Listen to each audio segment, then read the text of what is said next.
niatnya keluarga juga untuk syiar, untuk syiar, untuk kebesaran agama, bukan untuk kepentingan keluarga.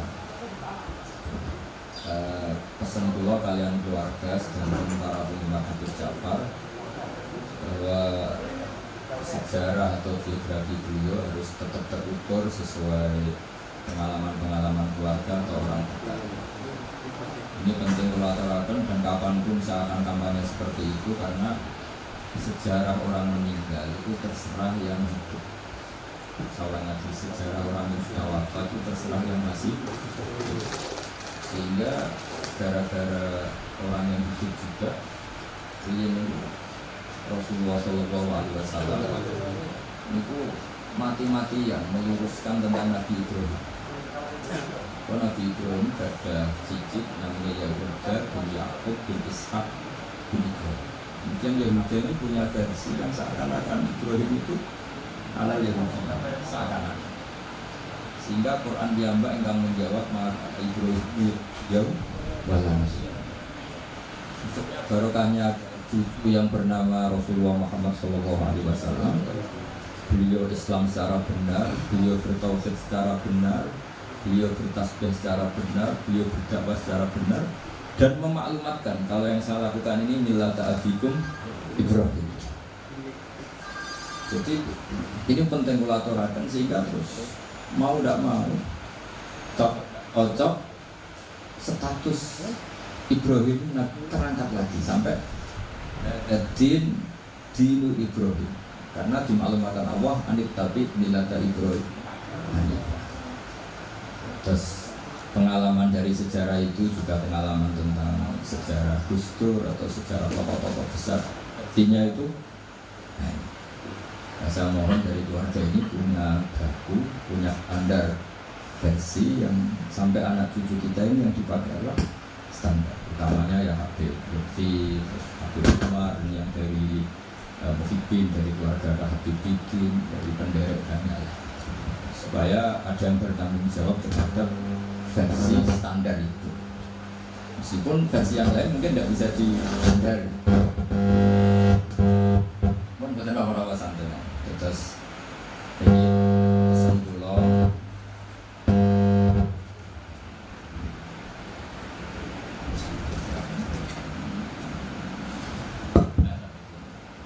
Jadi pesan pulau sesuai sejarah orang-orang besar. Misalnya lagi sesuai sejarah-sejarah orang besar. Jadi misalnya pentingnya ada makom gini Habib Sabit. Misalnya di situ ditulis ayat kursi saja, atau ditulis pesan-pesan apa, itu sudah maklumat kalau beliau ini pengaku madzhab ahli sunnah. Terus pesan-pesan beliau yang diulang-ulang, negara ditoto jidora arek. Artinya betapa al ulama wal umarok tahu amani, di mana-mana ulama sama umarok itu tahu amani, dua saudara lah. Kembar kayak apa beliau bangga yang baik tentu. Bangga ketika dulu sama Pak Tito di atas helikopter menyebar kacang hijau untuk perdamaian Indonesia. Beliau begitu asik dengan Pak SBY sampai era Pak Jokowi. Kita tafsirkan secara fikih bahwa itu semua demi maslahatul muslimin, maslahatul Indonesiin, bahwa beliau begitu itu demi maslahat umat Islam, demi maslahatnya Indonesia. Dan itu dibuktikan dengan fakta beliau itu tidak suka dulu. Secara saya ngono, produk sing roh duit itu gitu. Kan beliau ya tidak punya gedung yang mewah, rumah duit dibagi-bagi, tidak punya rumah sampai waktu. Ini semakin meneguhkan bahwa semua itu limaslahatul ammah, untuk kepentingan orang. Jadi nanti ini ada Habib Rahman Asgaf, juga ada Habib Zainal Abidin Al-Jufri yang alumni pondok. Nanti merasakan beliau itu dari segi fikihnya, bahwa seperti ini dilakukan ini limaslahatul muslim atau limaslahatul ammah. Dan tafsir ini penting. Saya dulu pernah diundang di Falnya Gus Dur. Yang saya puji adalah ketika Gus Dur lengser dari presiden dan banyak loyalis beliau berani mati, beliau milih lengser, yang penting Indonesia tidak berdarah. Ini persis ketika Rasulullah memuji itu.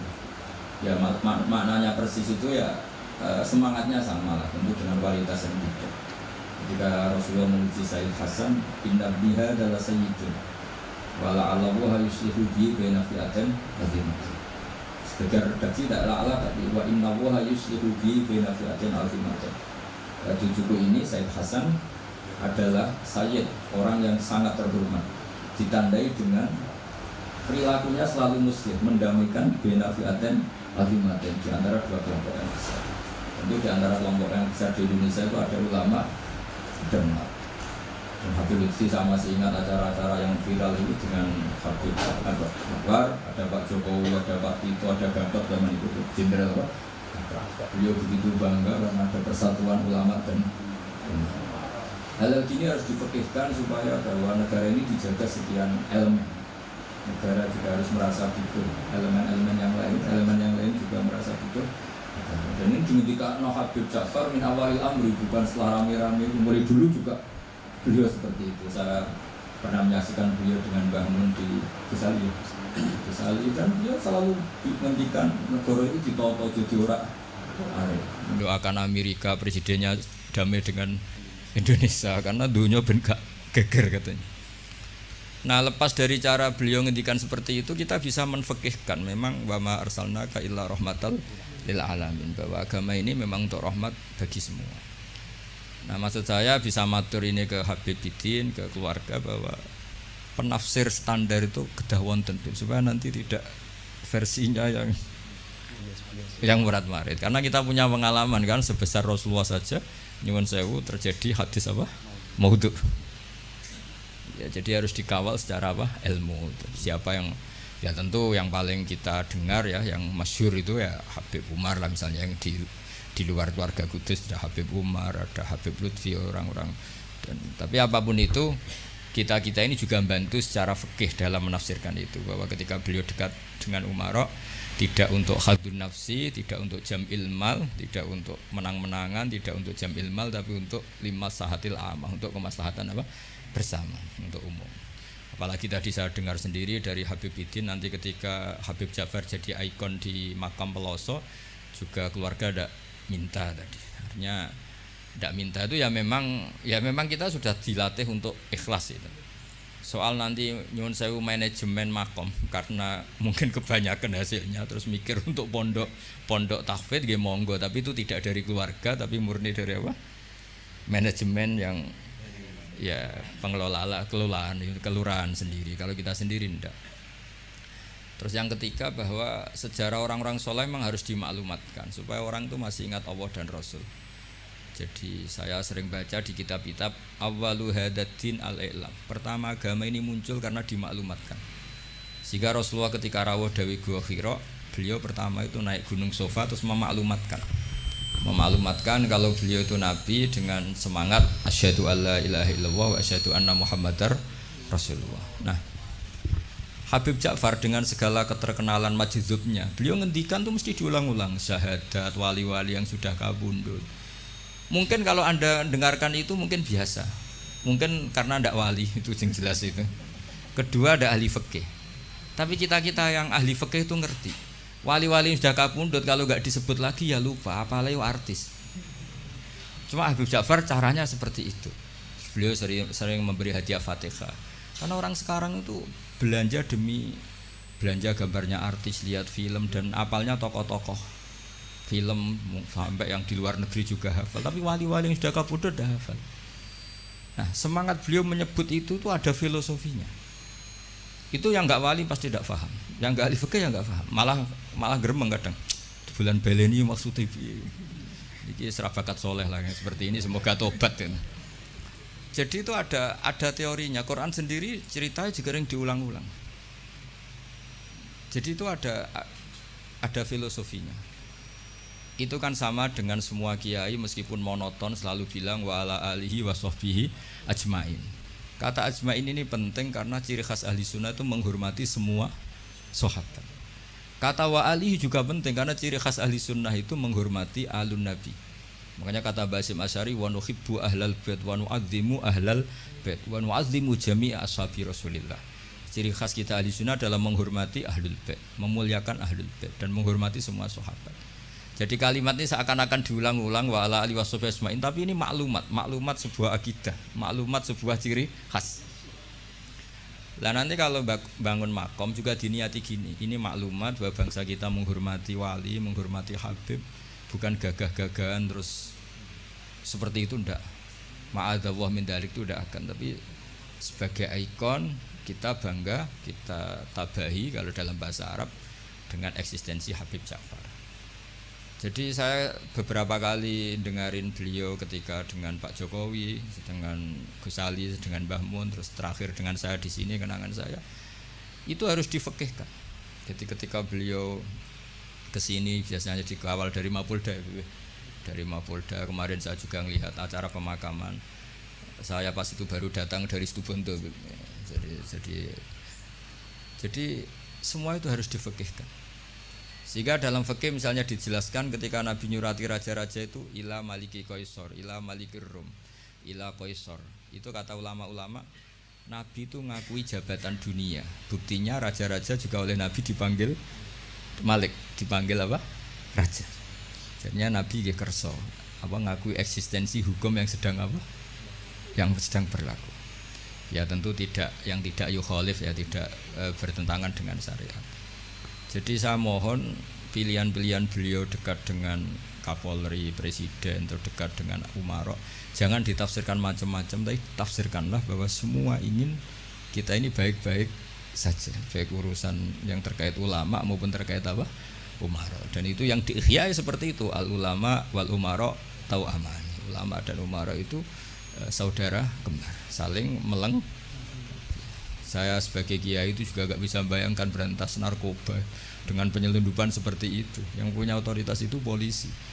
Kita gak bisa bayangkan kan seperti pemerkosaan, penggarongan, pembunuhan itu gak bisa bayangkan kalau gak ada apa?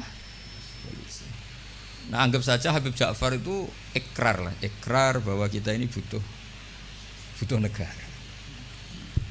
Lah bahwa kita di sana sini ada kekurangan baik di aparat negara maupun di kita, ya sudah, al-insan makhluk khotok manusia. Tapi kaidah kita dalam fikih itu la yudraku kulluh la yudraku kulluh. Jadi kalau tidak bisa ideal jangan ditinggalkan sama sekali. Kita bernegara pasti tidak ideal, tapi kita butuh kekuatan untuk melawan penjahat, kekuatan untuk melawan pengedar narkoba, kekuatan yang bisa menangkap pemerkosa.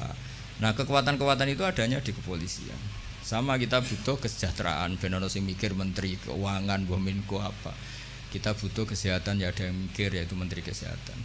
Karena kalau sing mikir kiai terus bentuknya kadang-kadang kayak rondo jimat gitu. Nah sing ra tepak terus rondo dukun itu. Jadi repotnya kesehatan kalau yang mikir kiai itu nak tepak ya donga, nak ra tepak ya rondo gitu.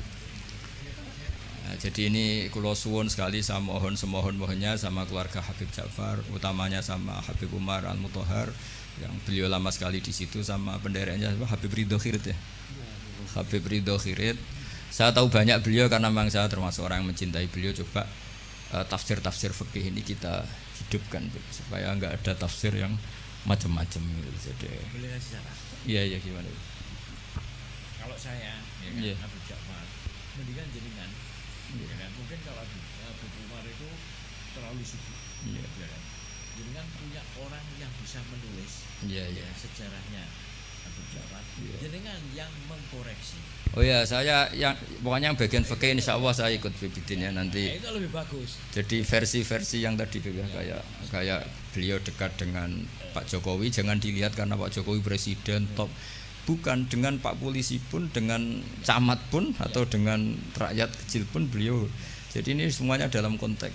Saya bersaksi ya Mbah Mun. Banyak orang bilang Mbah Mun mesti ya para wong presiden kan keren. Mbah Mun ditamoni KUA itu ya hormat. Ditamoni polisi, tentara yang kopral pun hormat. Cuma orang-orang hasut ngiranya agak tunggale nak para kebek presiden. Tapi kita kan bersaksi sebetulnya kan dengan siapapun beliau juga hormat. Jadi jadi nanti istilahnya kalau di buku sekarang itu testimoni. Jadi nanti yang kesaksian Habib Umar monggo, Yekidin monggo. Tapi nanti semua itu dikawal secara fikih. Karena kalau dikawal fikih ini awet. Saya beri contoh ya betapa pentingnya fikih. Rasulullah SAW itu kalau dahar itu sering di luar rumah. Dan cara dahar itu enggak priayi menurut ukuran orang-orang priayi. Orang priayi itu kalau dahar kan dinampan terus pakai sendok. Nabi itu dahar kayak umumnya orang. Tapi itu dianalisis sampai ada orang lewat tuh, ini ngaku Nabi kok cara makan seperti itu. Tapi kata ulama-ulama itu penting sekali. Karena Nabi jadi Nabi setelah kecelakaan orang seperti Nabi Isa dituhankan. Jadi Nabi Isa itu saking sempurnanya, saking lembah lembutnya, justru kecelakaan dianggap Tuhan. Sehingga trauma dari itu Nabi itu sak urip-uripe, sak gesang-gesangnya menunjukkan kalau dia seorang manusia. Nate sholat 4 rakaat itu kali rakaat. Ditakdir dilupakan sama Allah. Supaya kelihatan basariahnya. Jadi ini harus dibaca secara fikih. Sama misalnya kita melihat orang alim allamah atau habib wali kok mangan di warung. Itu bentuk penghormatan pada wong cilik. Tapi kalau yang nafsiri orang yang agak ngerti fikih, dianggap nak dalam agak apa dianggap beda bakule ribet kan. Jadi penafsiran ini penting sekali. Nah, akhirnya ulama-ulama kenapa Nabi dahar di depan umum? Bahkan Nyon Sewu pernah juga di depan umum Nabi itu dimarahin orang macam-macam. Nabi ya sabar. Sampai beberapa kali dimarahin. Tapi akhirnya orang itu sungkem terus iman. Ini orang Yahudi. Saya membaca alamat Nabi ada di kamu semua kecuali satu yang belum saya jumpai, yaitu ketika dimarahin, dimaki-maki, nambah khilmannya, sifat sayangnya, sifat sopannya. Dan sekarang saya temukan sifat itu pada Anda, maka asyhadu alla ilaha illallah wa annaka rasulullah. Jadi fikih ini harus dibaca. Seorang lagi fikih ini harus dibaca. Sehingga ketika Nabi lupa sholat duhur hanya 2 rakaat, Nabi dawuh ma kuntu ansa walakin unassali as-sunnah. Saya sebetulnya enggak lupa, tapi saya ditakdir lupa supaya kalian tahu ketika lupa harus melakukan apa. Jadi lupanya Nabi itu berkah bagi kita semua. Saya sering nyontohkan tuh sholat qadha. Normalnya sholat qadha itu tidak wajib karena batas waktunya sudah habis. Kalau kita tangi turu 12:30 sekolah SMP kan sudah agak mungkin sekolah, jatahnya sudah habis. Normalnya qadha itu tidak wajib. Karena yang namanya sholat subuh ya antara 4:30 sampai jam 6 misalnya. Waktu itu habis kan harusnya kan sholatnya juga habis karena malaikat bagian nyatet sudah tutup buku kan. Itu ibarat kita mau nabung sudah jam 4 jam 5 kan bank sudah tutup. Tapi barokahnya Rasulullah nate ditakdir qadha. Saya tidak bilang qadha, ditakdir qadha subuh. Dan ternyata Nabi sholat. Terus jadi pelajaran bahwa qadha itu wajib. Nah, jadi Nabi itu dalam kondisi yang seakan-akan Nabi kok qadha, itu aja berkahnya. Nah, kan Nabi gak pernah qadha. Mungkin ulama-ulama pertama kayak Izan mesti berpikir gak butuhnya qadha gitu. Mesti berpikirnya begitu, karena nah, contoh yang terakhir sekaligus ini pengalaman fikih. Semua ketika tawaf itu jalan. Tapi Rasulullah itu naik unta. Itu kalau orang nggak seneng Nabi atau nggak ngerti fikih, anak buah kon melaku dek enak-enakan lenges-lenges numpak unta. Tapi barokah para penafsir fikih akhirnya diketahui bahwa tidak termasuk syarat sahnya tawaf harus jalan. Buktinya Nabi naik unta. Akhirnya kita pakai kursi roda punya dalil, yang agak sepuh pakai skuter punya. Coba kalau dulu Nabi jalan kaki, akan dikira syarat sahnya tawaf harus jalan kaki. Jubah juga gitu, bibitin jubah, baju hem kayak gini. Itu dulu semua tabiin kalau sholat tuh pakai pakaian resmi, pakai jubah, pakai gamis. Kalau Indonesia mungkin pakai hem resmi. Itu Jabir bin Abdillah datang ke masjid, jubahnya dicopot, serbannya dicopot, dicandel loh ya. Terus sholat pakai sarung satu, akidan bena torofaihi ala atiki, sarungnya dicancang begini, kayak orang-orang kuno di kalung no. Terus ketika dikomplain sama tabiin, ungzuru ila sahibi Rasulillah, ini sahabatnya Nabi kok sholat seperti itu. Terus beliau marah. Saya bersaksi Nabi pernah sholat seperti saya ini. Akhirnya barokahnya itu orang tahu batas minimal aurat, yaitu mabena surah. Andai kan semua sholat mulai dulu jubahan pakai gamis, pakai hem, akan dikira syarat sahnya harus seperti ini. Tapi barokahnya itu orang yang pakai celana 1/4 ngisore dengkul pasangon atau pas apa di sawah bisa sholat karena memenuhi syarat. Jadi itu hebatnya Rasulullah SAW. Jadi ketika beliau dengan standar gamis imamah yaitu kondisi terbaik karena pakai pakaian Ketika pakai sarung diikatkan juga kondisi terbaik karena itu maklumat ilmu bahwa ini standar minimal untuk satrul aurah. Itu hebatnya Nabi. Pas pakai pakaian resmi ya adnal halat, pas pakai pakaian paling minimal juga a'lal halat. Jadi kemana pas pakai a'lal halat ya a'lal halat, pakai adnal halat juga a'lal halat. Jadi artinya Nabi ketika pakai kamis, pakai imamah juga kondisi terbaik karena pakai pakaian. Ketika Nabi hanya pakai sarung satu dan menutupi aurat juga kondisi terbaik karena sebagai maklumat secara ilmu bahwa itu batas aurat. Jadi apa? Nabi ketika sholat juga kondisi terbaik, ketika dahar juga kondisi terbaik karena dahar Nabi memaklumatkan aku ini mau terima Nabi ora pangeran. Jangan sampai Nabi dahar terus Nabi kok pegawai ngemil, itu tidak bisa. Nabi dahar sekaligus memaklumatkan nafyul uluhiyah bahwa saya tidak Tuhan karena Nabi jadi Nabi setelah Nabi Isa. Di sini hebatnya Quran ketika nyifati Nabi era Rasulullah, wa ma arsalna qablaka minal mursalin illa innahum la ya'kuluna ta'ama wa yamsuna fil aswaq. Jadi makanya saya sering dengar Habib Ja'far kecilnya sering main layangan, sering dolanan ayam. Itu menurut saya filosofinya orang tuh tidak perlu bagian nunggu punya alpat tabungan miliatan, cacilek dolanan pitik ya wis seneng. Butuhe donya ku syukur dolanan pitik ya dolanan pitik. Tapi nek iso judu. Intinya itu bisa kok ditafsirkan secara apa? Nabi itu kalau ada sahabat dolanan manuk ya seneng. Ya Umair mafa'alan nughair, cung manuk piye cung. Aku tak cilik. Jadi cobalah ini ditafsirkan tadi secara fikih supaya hal-hal yang basyariah itu menjadi makna yang luar biasa. Kayak tadi Nabi itu menunjukkan basyariahnya. Tapi itu bagus karena beliau jadi Nabi setelah Nabi Isa yang gara-gara pesonanya terlalu magis, kebablasan dianggap Tuhan. Tapi Nabi enggak, kayak umumnya orang. Dahar ya kayak umumnya orang, cara berpakaian ya kayak umumnya orang. Kadang-kadang ya dineng bojone sak wulan, macam kayak umumnya orang. Masyhur itu Nabi nanti ya amang kesuwen ya setahun nih. Nah, setahun kesuwen ya ana riwayate. Jadi saya ingin lah. Makanya beberapa ulama setiap nulis sifat wajibnya Nabi itu mesti apa? Sifat wajibnya papat, misalnya mukhalif papat, mesti menetapkan satu sifat jaiz. Ini ku al-a'rad al-basyariyah. Nabi juga punya sisi kemanusiaan. Tapi ini menjadi luar biasa karena bentuk perlawanan terhadap nafyul uluhiyah, bahwa seorang nabi enggak boleh dituhankan. Ini penting sepenting-pentingnya. Makanya ketika Nabi wafat, saya ulang lagi, ketika Nabi wafat, itu Sayyidina Umar kurang dekatnya sama Rasulullah, kurang pinternya Sayyidina Umar. Ketika Nabi wafat gak terima dia. Mangqala inna Muhammad qad mata qata'tu unuqah. Siapa yang bilang Muhammad mati tak bunuh. Innama huwa yunaji rabbah kama yunaji Musa rabbah. Beliau sedang munajat.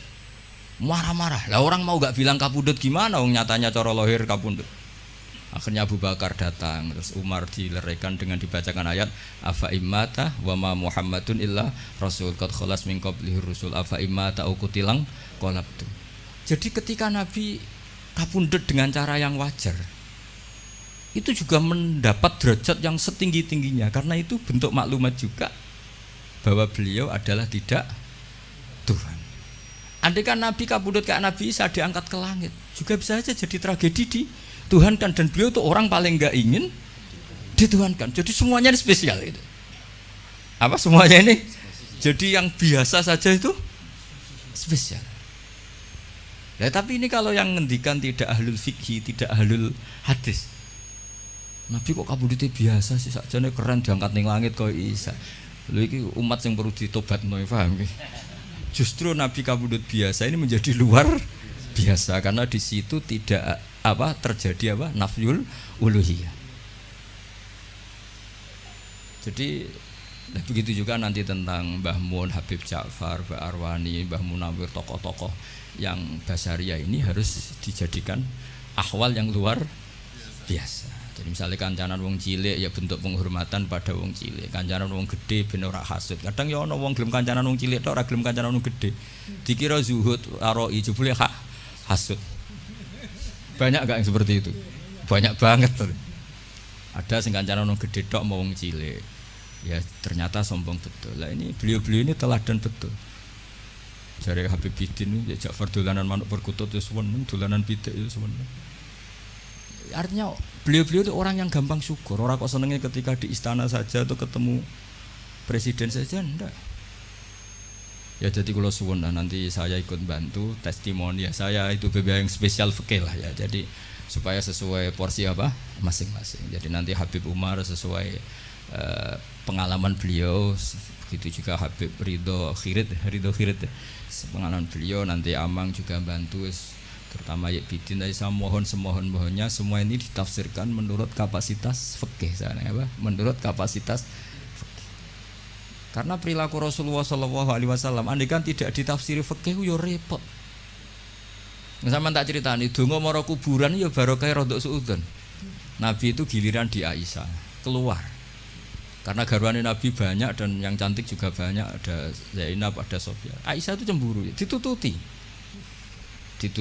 pikirannya itu ke yang lain. Ternyata Nabi itu mara baki. Semoga bagi terus Nabi ngintikan assalamualaikum darokah. Jadi itu riwayat berdasar cemburu, berdasar rodok suudan. Tapi barokah itu ada riwayat assalamualaikum darokah mukminin. Terus akhirnya Aisyah balik, oh jebule ngono to, ya sik aman.